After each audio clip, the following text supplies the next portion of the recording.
Européens ont créé la situation dans laquelle nous sommes. On peut être en désaccord sur le projet européen. Et moi, je crois que c'est essentiel. Vous savez, lorsque le général de Gaulle est revenu au pouvoir en 58, on avait voté ou adopté le traité de Rome en 57, quelques mois auparavant.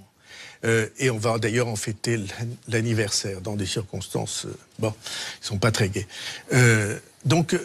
On a, et vous savez que le général de Gaulle s'était opposé au projet européen sur la défense européenne. On peut discuter éternellement pour savoir s'il avait tort ou raison, mais la question est là. Et quand il arrive au pouvoir en 58, ses conseillers lui apportent une décision à signer indiquant qu'on sort du traité de Rome, c'est-à-dire du marché commun. Le marché des 6 pays qui allaient désormais avoir un marché commun, ce que vous appelez l'abolition des frontières. Et le général de Gaulle... Le marché commun des 6, vous avez précisé. Oui, et le général de Gaulle, donc la décision c'était on en sort. Le général de Gaulle a pris son stylo et il a écrit en marge cette phrase formidable. Il a écrit non, point, ils sont forts, mais ils ne le savent pas.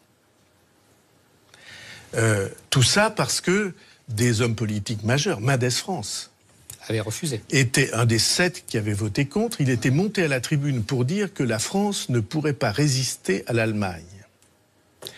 Et je regrette de dire qu'en 2001, il y a à peine 14 ans, la France est très au-dessus de l'Allemagne.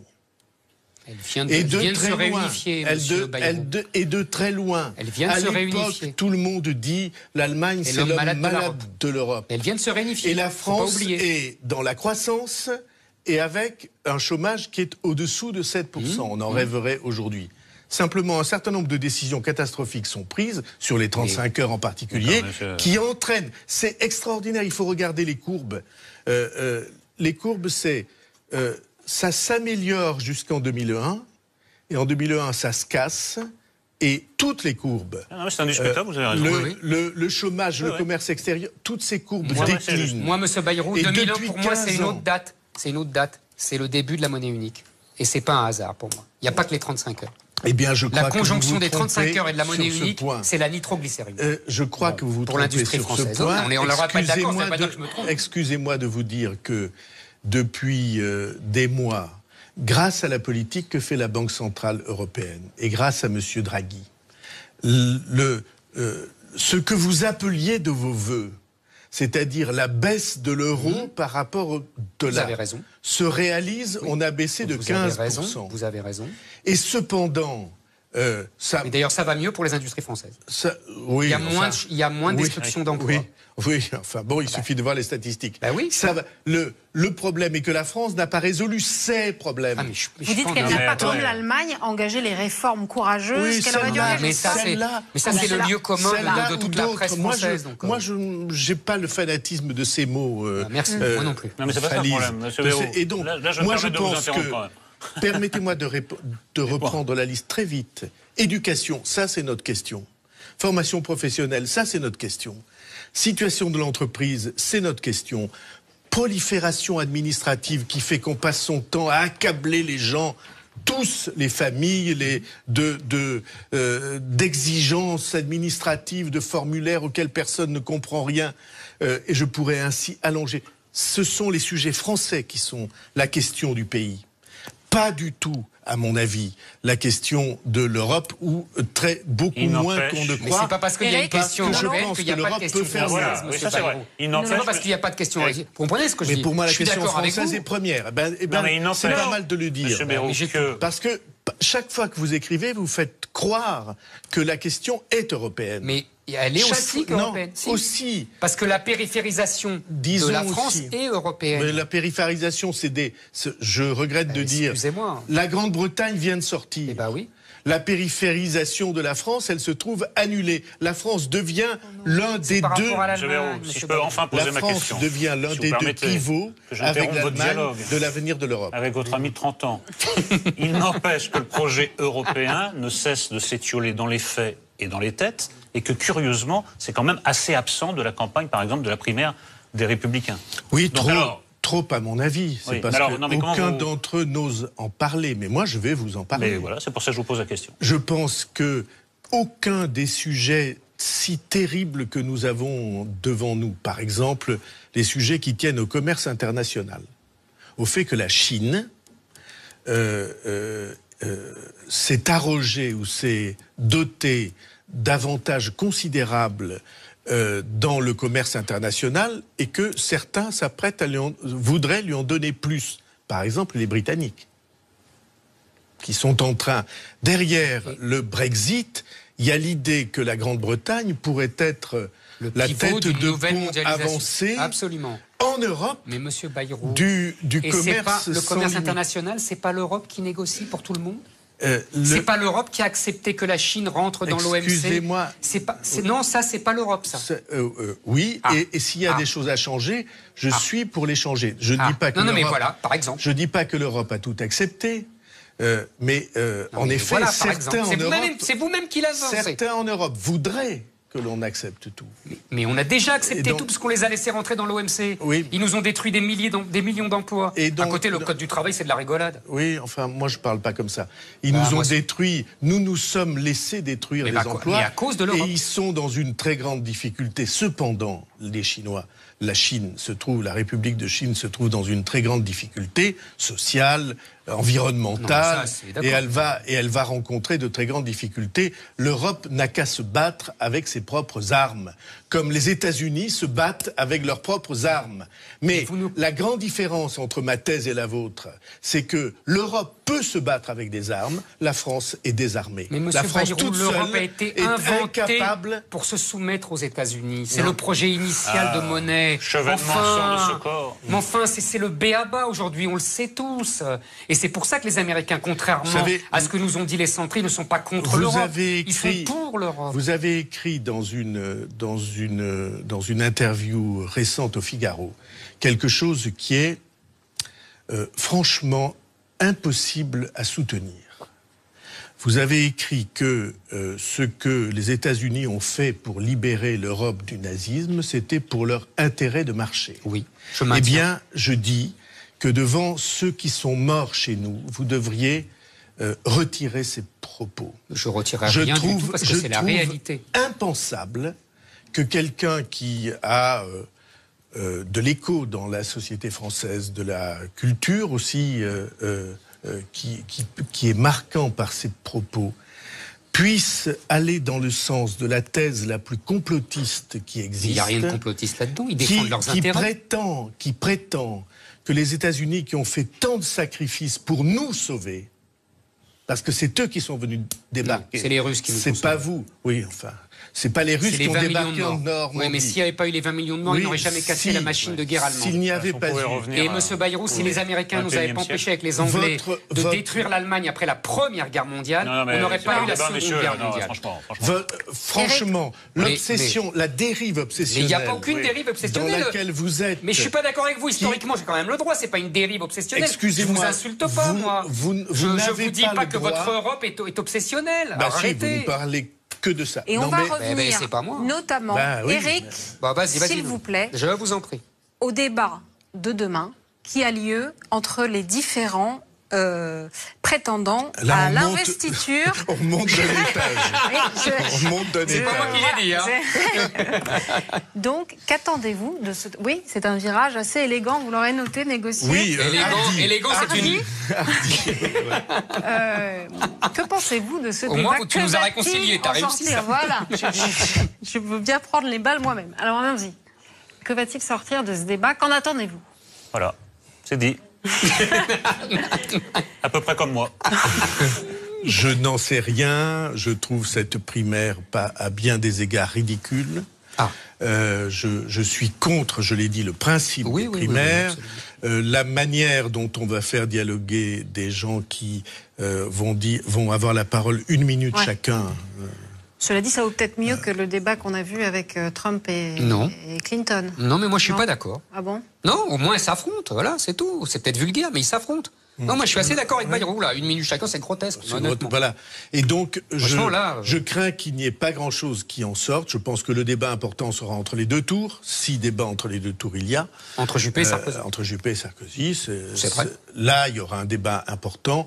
Le débat du premier tour, je vois pas très bien ce qui peut en sortir. Cela dit, je souhaite qu'il en sorte le meilleur. J'aimerais bien qu'à un moment donné, on ait l'impression d'un peu d'oxygène dans la vie politique française. Mais ça va devenir de plus en plus délétère, là. C'est-à-dire comment une réconciliation après est possible entre des gens qui vont se castagner en étant... C'est la politique. Non, c'est plus profond que cela. On se souvient de Copé-Fillon, quand même, en 2012. C'est plus profond que cela. Moi, je ne crois pas... Enfin, je crois... tout montre qu'il y a au sein de la droite française un affrontement radical, au sens de racine du terme, entre deux visions, peut-être plus. Mais c'est toujours les bonapartistes et les orléanistes en même temps. Oui, enfin, je sais pas bien. Moi, je me suis jamais reconnu dans cette différence-là, parce que je ne me reconnais dans aucune on pourrait parler d'autre chose, en fait. Et donc, c'est intéressant. Donc, les deux droites fondamentales, c'est intéressant. Nolo va avoir la parole, parce qu'il l'a demandé. Non, mais comment tout le monde se fout de ce... On est en train de discuter de quelque chose dont tout le monde se fout. Et donc, voilà. Donc, moi, en tout cas, si il pouvait se faire le miracle, vous avez dit qu'il m'arrivait de croire au miracle, que ça prenne un peu de hauteur, j'aimerais ça, de hauteur, de spontanéité, de rire, d'intelligence, d'authenticité. Mais là, c'est plus l'ordre du miracle. Voilà. C'est carrément la résurrection. Franchement, comme moi, je ne m'intéresse absolument pas à ce débat, je voudrais quand même évoquer avec vous quelque chose qui me semble quand même plus fondamental, qui engage des valeurs de la France, celles de l'Europe. Ce qui se passe actuellement en Syrie, via la Russie. On a appris hier que voilà, M. Poutine ne se sentait pas le bienvenu, qu'il annulait sa visite. Moi, je vous demande, en tant que Français, en tant qu'Européens, quelle attitude il faut avoir avec M. Poutine, avec la Russie, qui est coupable et actrice de crimes massifs contre l'humanité et de crimes de guerre. Moi, ça me paraît quand même plus fondamental, je regrette, de briser un peu le déroulé de l'émission, que le débat entre les 7 prétendants à la primaire des Républicains. Je suis un peu... C'est une question que je trouve très lourde. Alors, on va prendre quelques phrases. Qu'il y ait aujourd'hui en Syrie des choses épouvantables, je n'ai aucun doute que c'est vrai. Que Poutine ait décidé d'entrer dans le conflit contre Daesh & Co. Oui, enfin là, c'est pas vrai. Daesh qui est bombardé, là. C'est vrai. Bon, c'est qui alors à Alep, il n'y a pas de combattants de l'État islamique dans Alep. Enfin bon, c'est les mêmes, c'est Al-Qaïda, c'est pareil. C'est pour ça qu'il a dit Enco, on est d'accord. On devrait savoir. Tout ça c'est tout vu. Est-ce que nous pouvons entrer dans un conflit avec la Russie de long terme? Moi, je pense qu'il faut être très prudent en face de cette perspective. Je pense que la perspective historique de l'Europe, c'est d'avoir avec la Russie des relations qui soient des relations authentiques, dures, franches quand il faut, mais qui ne soient pas des relations systématiquement conflictuelles. D'accord, mais à quoi consisterait la franchise alors ? Parce que nous allons, dans cette affaire-là, faire courir de très grands risques à l'équilibre du continent européen et à l'équilibre du monde. De même que j'ai pas du tout approuvé que François Hollande annule sa visite en Pologne, parce qu'on peut pas être contre la Pologne, contre la Russie, contre l'Europe de l'Est, contre... Où est-ce qu'on va ? Non mais là, ce sont des populations civiles qui sont écrasées sous les bombes. Qu'est-ce qu'on fait ? Voilà, c'est ce que je vous dis. Vous me dites la franchise, d'accord, mais en quoi consisterait la franchise envers les Russes ? Évidemment qu'on ne va pas aller envahir la Russie ni bombarder Moscou. Mais qu'est-ce qu'on peut faire, selon vous ? Oui, je pense que l'Europe devrait avoir une présence plus concertée entre elles, et une présence qui vise, en effet, à des corridors humanitaires pour qu'on puisse sauver les populations civiles. Mais moi, par exemple, je n'ai jamais approuvé l'idée qui était celle concomitamment de Nicolas Sarkozy, le premier, de François Hollande, le second, et d'Alain Juppé, le troisième. Les trois étaient d'avis de bombarder la Syrie. Je considérais, moi, que c'était une folie. Il se trouve qu'il y a en Syrie une mosaïque de minorités dont les minorités chrétiennes ne sont pas les mêmes, et je n'ai pas envie de faire litière de leur existence. Monsieur. Et donc, il y a là quelque chose, nous avons mis le monde dans une situation effroyable, à la suite d'un certain nombre d'interventions, dont certaines étaient françaises, Et l'intervention américaine en Irak. En Libye, l'intervention américaine. Je vous rappelle que je suis monté à la tribune pour soutenir Chirac alors que j'étais dans une situation assez conflictuelle avec lui, contre mes propres amis, qui tous étaient pour qu'on aille avec les Américains. Et je suis monté à la tribune pour soutenir ce refus de la France. Vous me ravissez. Et je suis... Non, c'est pas ironique du tout. Plaisanterie mise à part, là, je plaisante pas, c'est pas du tout ironique. Je ne me moque pas. C'est très sérieux. Vous me ravissez pour deux raisons. D'abord, sur le fond, parce que, comme vous le savez sans doute, je suis tout à fait 1000 fois d'accord avec vous. Et quand j'ai pu écrire sur ces sujets-là, j'ai dit la même chose en moins bien que vous. Mais surtout, sur les conséquences qu'il faudrait en tirer. Parce que quand vous nous dites l'Europe doit avoir une position de rapprochement avec la Russie, vous parlez d'or. Sauf que l'Europe, comme vous dites, c'est-à-dire Bruxelles, fait exactement le contraire parce que l'Europe, comme vous dites, c'est-à-dire Bruxelles, est assujettie à Washington. Attends, attends, c'est important ce que je dis. Non pas la France et l'Allemagne, vous comprenez ce que je veux dire. Bruxelles, l'appareil bruxellois. Deuxièmement, quand vous nous dites l'Europe, quelle Europe? La Pologne, vous comme moi, on connaît l'histoire de la Pologne, c'est une histoire tragique, ils ont été découpés en morceaux par les Russes et les Allemands, et c'est normal qu'ils aient peur de la Russie. C'est tout à fait normal, vous êtes d'accord avec moi. Donc nous, on n'a pas la même histoire, au contraire, ça a été notre allié de revers pendant ils nous ont sauvés en 14 donc, et en 40, donc c'est pas la même histoire. En 14, en 14, oui. On tient 17 moyen. Mais en 14, on tient pas à la Marne s'il n'y a pas les Russes qui bloquent une partie de la mer. Mais bon, bref. Toi, entre parenthèses, je vais faire encore hurler Bayrou, mais quand tu dis crime de guerre, bombardement de civils, les Américains à Dresde, et Hiroshima et au Vietnam, ils font je suis entièrement d'accord. Je signe où tu veux. D'accord. Bon. Donc, il y a un vrai problème qui est, l'assujettissement de l'appareil bruxellois à Washington, et 2, la différence tout à fait naturelle d'intérêt des États-nations européens, d'histoire des États-nations européens. Les Allemands font du commerce avec les Russes, enfin, vous avez compris. Et donc, je ne suis d'accord avec rien de cette dernière affirmation. Que la réponse peut être courte? Oui, mais elle va être nette. Voilà, courte et nette. Il n'y a pas d'assujettissement bruxellois parce qu'il n'y a pas de Bruxelles. Il n'y a pas de politique européenne. Il n'y a pas de politique bruxelloise. Il y a une absence de politique bruxelloise. Mais c'est normal, c'est leur philosophie. Non mais, alors ne dites pas le contraire. Mais si, leur philosophie c'est justement ne rien faire, le droit et le commerce. Donc on se couche devant Washington qui dirige. Excusez-moi, non. Il n'y a pas d'assujettissement, il y a une absence. Et deuxièmement, cette absence, elle vient de quoi? Elle vient de ce qu'il n'y a pas de voix de la France.